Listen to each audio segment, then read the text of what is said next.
मुंबई शहर कभी न सोने वाला, लेकिन मालाबार हिल की एक पुरानी हवेली शांति निकेतन सालों से गहरी नींद में थी। वहां शांति नहीं, सिर्फ खामोशी थी। हवेली की दीवारों पर धूल जमी तस्वीरें थीं, जैसे हर तस्वीर कोई राज छुपा रही हो। उस हवेली में रहते थे विक्रम सिंह, एक बूढ़े लेखक जिनकी कलम अब खामोश हो चुकी थी। 14 नवंबर 2025 की सुबह हवेली में सन्नाटा और गहरा हो गया। विक्रम सिंह अपनी आराम कुर्सी पर मृत पाए गए। उनकी मौत शांत थी, जैसे कोई कहानी बिना अंत के रुक गई हो। कमरे में सब कुछ अपनी जगह पर था, कोई संघर्ष, कोई जबरदस्ती नहीं। पहली नजर में यह स्वाभाविक मौत लगती थी, लेकिन इंस्पेक्टर समर सिंह को कुछ अजीब लगा। उसकी नजरें कमरे में घूमी। मेज पर अधूरी कहानी के पन्ने, बिखरी स्याही और एक काली चमड़े की डायरी। समर ने दस्ताने पहनकर डायरी उठाई। उसका वजन और पुराने पन्ने उसे अलग बनाते थे, जैसे वह इस दुनिया की चीज ही न हो। हवेली का नौकर रामू काका कांपते हुए बोला, साहब कल रात से कमरे में थे। सुबह जब चाय लेकर गया तो दरवाजा खुला था। साहब कुर्सी पर बैठे थे, लेकिन जवाब नहीं दे रहे थे। समर ने पूछा, क्या साहब परेशान थे? रामू काका ने सिर हिलाया, नहीं, बस अपनी कहानियों में खोए रहते थे। समर की नजर फिर उस काली डायरी पर टिक गई। उसे लगा इस मौत का राज उसी में छुपा है। समर डायरी लेकर पुलिस स्टेशन लौटा। केबिन बंद किया, डायरी खोली। पहले कई पन्ने खाली, फिर एक पन्ना मिला जिस पर लिखा था मौत की कहानी। नीचे 5 नाम, हर नाम के आगे तारीख और मौत का तरीका। पहला नाम आकाश मेहरा, 15 नवंबर, सीढ़ियों से गिरकर मौत। समर ने नाम सर्च किया। आकाश मेहरा बड़ा बिजनेसमैन, बाकी नाम रिया शर्मा मॉडल, डॉक्टर अनिल कपूर, वकील प्रशांत देसाई। 5वां नाम पढ़ने से पहले समर ठिठक गया। ये सब क्या था? क्या विक्रम सिंह ने अपनी मौत से पहले यह सब लिखा? समर ने टीम को बुलाया, अंजलि और पाटिल। डायरी दिखाई। अंजलि बोली, सर ये तो किसी की कहानी लगती है। पाटिल ने भी कहा, कौन अपनी मौत की भविष्यवाणी करता है? समर को यह सिर्फ कहानी नहीं लगी। विक्रम सिंह की रहस्यमयी मौत और यह डायरी दोनों जुड़ी थी। उसने कहा, आकाश मेहरा की सुरक्षा का इंतजाम करो। समर ने पाटिल को विक्रम सिंह की पूरी हिस्ट्री निकालने को कहा। उसे लग रहा था यह डायरी मौत का टाइम टेबल है और पहला दिन कल है। 15 नवंबर। समर ने आकाश मेहरा को फोन किया, डायरी की बात बताई। आकाश हंसा, इंस्पेक्टर ऐसी धमकियां आती रहती हैं। समर ने समझाया, सीढ़ियों से दूर रहिए, घर से बाहर मत निकलिए। आकाश ने लापरवाही से हामी भरी। समर ने आकाश के घर के बाहर पुलिस तैनात कर दी। पूरा दिन बीता, कुछ नहीं हुआ। रात 10 बजे पाटिल का फोन आया, सर आकाश मेहरा की मौत हो गई, वह सीढ़ियों से गिर गए। समर मौके पर पहुंचा। मीडिया, एम्बुलेंस, अफरा तफरी। आकाश की लाश सीढ़ियों के नीचे थी, सिर फटा हुआ, ठीक वैसा जैसा डायरी में लिखा था। पुलिस वालों ने बताया, आकाश घर के अंदर अकेला था। अचानक गिरने की आवाज आई। दरवाजा तोड़कर देखा तो वह नीचे पड़ा था। समर ने फिर डायरी खोली। पहला नाम, पहली तारीख, मौत का तरीका, सब सच। अब यह मजाक नहीं, साजिश थी। कोई विक्रम सिंह की कहानी को हकीकत बना रहा था। समर के सामने अब 4 नाम और थीं, रिया शर्मा, डॉक्टर कपूर, वकील देसाई। यह अब समय के खिलाफ दौड़ थी। पहली मौत के बाद पुलिस में हड़कंप मच गया। कमिश्नर ने समर को केस का हेड बनाया। अब एक भी मौत नहीं होनी चाहिए। अगला नाम रिया शर्मा, मशहूर मॉडल। मौत की तारीख 20 नवंबर, तरीका डूबना। रिया को सेफ हाउस में शिफ्ट किया गया। 24 घंटे पुलिस पहरा। रिया डरी हुई थी। इंस्पेक्टर मुझे कोई क्यों मारेगा? समर ने बस कहा, हम आपको कुछ नहीं होने देंगे। बाकी 2 डॉक्टर कपूर और वकील देसाई को भी सुरक्षा दी गई। पुलिस ने चारों के बीच कोई लिंक ढूंढने की कोशिश की। जांच में कुछ नहीं मिला। चारों अलग अलग दुनिया के लोग। विक्रम सिंह से भी कोई सीधा कनेक्शन नहीं। समर उलझन में था। कातिल या तो विक्रम सिंह का करीबी है या या फिर विक्रम सिंह ने खुद ही सब प्लान किया?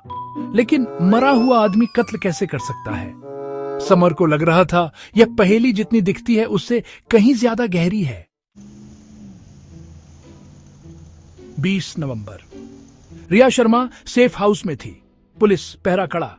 रात होते होते समर को उम्मीद जगी, शायद आज डायरी की भविष्यवाणी टूट जाएगी। रात 11 बजे रिया ने कहा, घुटन हो रही है, सोना चाहती हूं। कमरे की जांच हुई, सब ठीक। रिया ने दरवाजा बंद किया। बाहर महिला कांस्टेबल तैनात। आधी रात बीती, सब शांत। सुबह से पहले रिया के कमरे से हल्की चीख आई। दरवाजा तोड़ा गया। अंदर रिया बाथटब में डूबी मिली, सांसें बंद।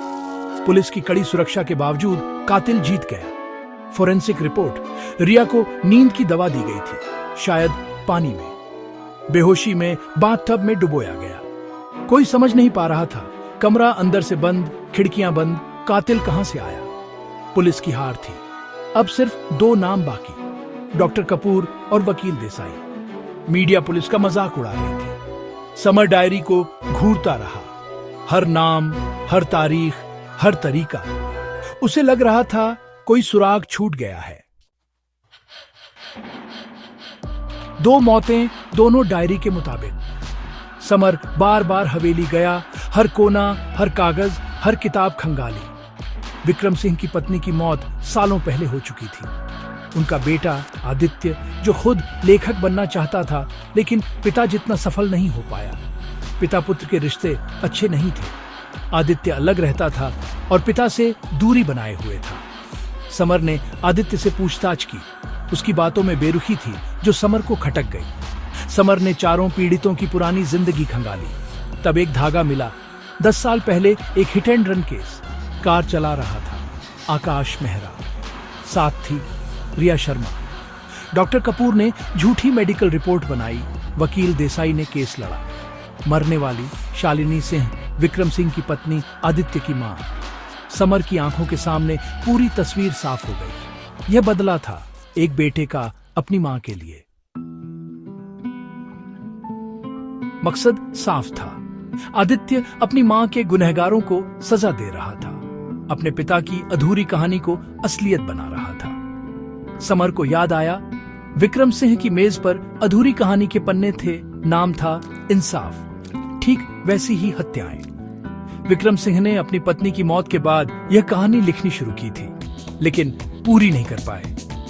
आदित्य ने कहानी पढ़ी, डायरी चुराई, चारों के नाम और मौत का तरीका लिखा जैसे कहानी में था। अब सवाल था, आदित्य ये सब कर कैसे रहा था? रिया की मौत कैसे हुई जब दरवाजा अंदर से बंद था? समर ने सेफ हाउस के ब्लूप्रिंट्स निकाले।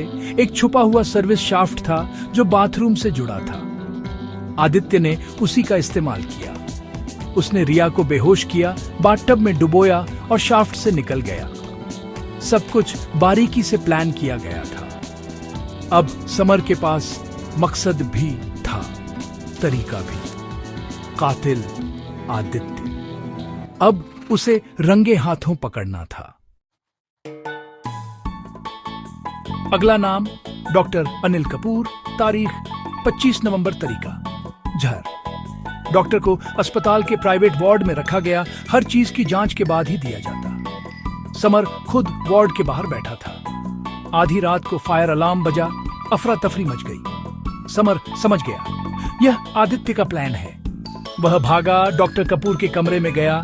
कमरा खाली था। सीसीटीवी फुटेज में एक वार्ड बॉय मास्क में डॉक्टर को व्हील चेयर पर ले जा रहा था। समर पीछे दौड़ा। अस्पताल के पिछले हिस्से में आदित्य डॉक्टर को इंजेक्शन लगाने ही वाला था। समर ने चिल्लाया, आदित्य रुक जाओ। आदित्य मुस्कुराया, इंस्पेक्टर मैं अपनी कहानी का अगला चैप्टर पूरा कर रहा था। समर ने गन निकाली। तुम्हारी कहानी अब खत्म है। आदित्य बोला, कानून वही जिसने 10 साल पहले इन्हें छोड़ दिया था। पुलिस टीम पहुंची। आदित्य ने बिना विरोध के सरेंडर कर दिया।